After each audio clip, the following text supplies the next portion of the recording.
हिमाचल प्रदेश सरकार के कई अस्पतालों में आपातकालीन सेवाओं को छोड़कर बाकी सभी चिकित्सा सेवाएं बुरी तरह से प्रभावित हुई, क्योंकि एक मरीज से हाथापाई करने वाले डॉक्टर की बर्खास्तगी के विरोध में रेजिडेंट डॉक्टर शनिवार को अनिश्चितकालीन हड़ताल पर चले गए। मरीजों और उनके साथ आए लोग, खास तौर से दूर दराज के इलाकों से आने वालों को डॉक्टर की अनुपलब्धता के कारण कठिनाइयों का सामना करना पड़ा। इंदिरा गांधी मेडिकल कॉलेज और राज्य भर के कई अन्य सरकारी अस्पतालों के रेजिडेंट डॉक्टर शुक्रवार को सामूहिक रूप से आकस्मिक अवकाश पर चले गए हैं। रेजिडेंट डॉक्टर एसोसिएशन ने शनिवार से अनिश्चितकालीन हड़ताल की घोषणा करते हुए कहा कि हड़ताल के दौरान नियमित सेवाएं, ऐच्छिक ऑपरेशन थिएटर्स, ओपीडी बंद रहेंगे और केवल आपातकालीन सेवाएं ही चालू रहेंगी।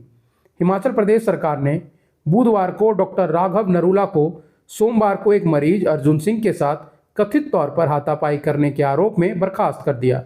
हमारा सिर्फ एक ही सरकार से आग्रह है और रहेगा कि जो डॉक्टर राघव नरूला है उनकी टर्मिनेशन को रिवोक किया जाए। ऑनरेबल सीएम साहब ने हमें कहा है कि हम इसमें इंक्वायरी करेंगे,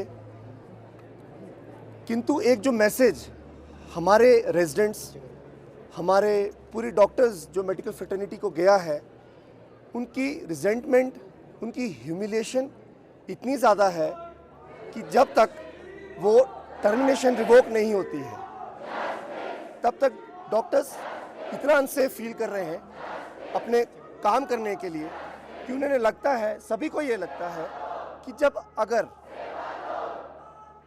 6 घंटे के अंदर आपकी सस्पेंशन होती है और 48 घंटे के अंदर अगर आपको टर्मिनेट कर दिया जाता है और 8 से 10 साल का करियर एकदम से ही आपका समाप्त हो जाता है, तो जो 24 घंटे के अंदर किसी को टर्मिनेट किया जाता है तो क्या उस चीज़ को उसी पीरियड के दौरान क्या रिवोक भी तो कर दिया जा सकता है।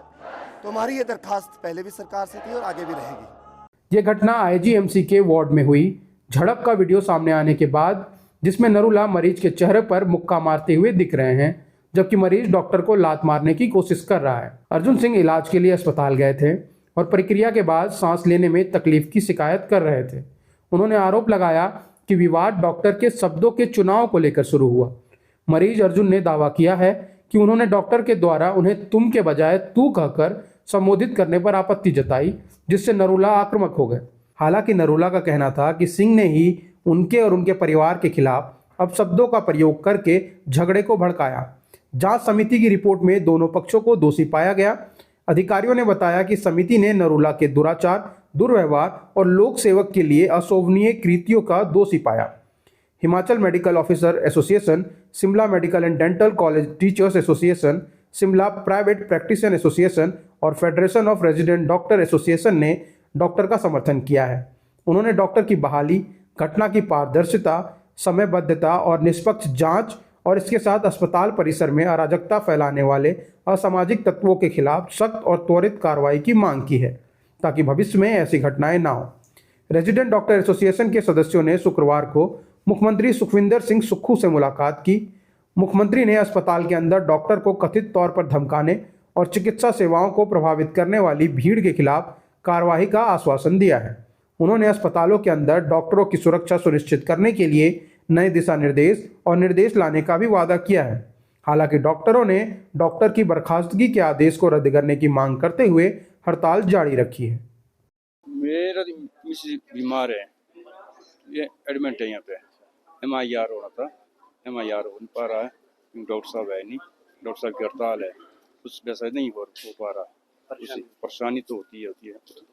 सरकार से क्या डिमांड? सरकार से डिमांड है, जो भी परेशानी है तो सब तय करना पड़ेगा पूरा। मैं आनी से आया हूँ। कितनी दूर से?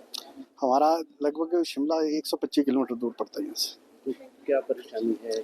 परेशानी हम परसों से लेकर आए हैं। मैं अपने पापा को लेकर यहाँ पे आया हूँ, तो पिछले कल से लेकर आज भी वैसे ही है, ना कोई डॉक्टर बैठ रहा है। अब डॉक्टर की लड़ाइयों की वजह से हम लोग परेशान हो रहे हैं, तो इसलिए हम तो चाहेंगे सरकार से भी इस फैसले को जल्द से जल्द करे, ताकि पेशेंट परेशान ना हो और लोगों को डॉक्टरों की सुविधा मिले। ऐसी हम कामना करते हैं सरकार से। तो बाकी डॉक्टर लोग भी अपनी स्ट्राइक ख़त्म करके जो हमारे पेशेंट हैं इनको देखे। सर्दी का मौसम होने की वजह से ज़्यादा परेशानी हो रही है, ना तो ठहरने के लिए कमरे मिल रहे हैं। एक नंबर शिफ्ट चल रहा है क्रिसमस तक, तो इसलिए कमरे भी ना मिल रहे हैं और ऊपर से डॉक्टरों की स्ट्राइक की वजह से बहुत सारी परेशानियों का सामना करना पड़ रहा है।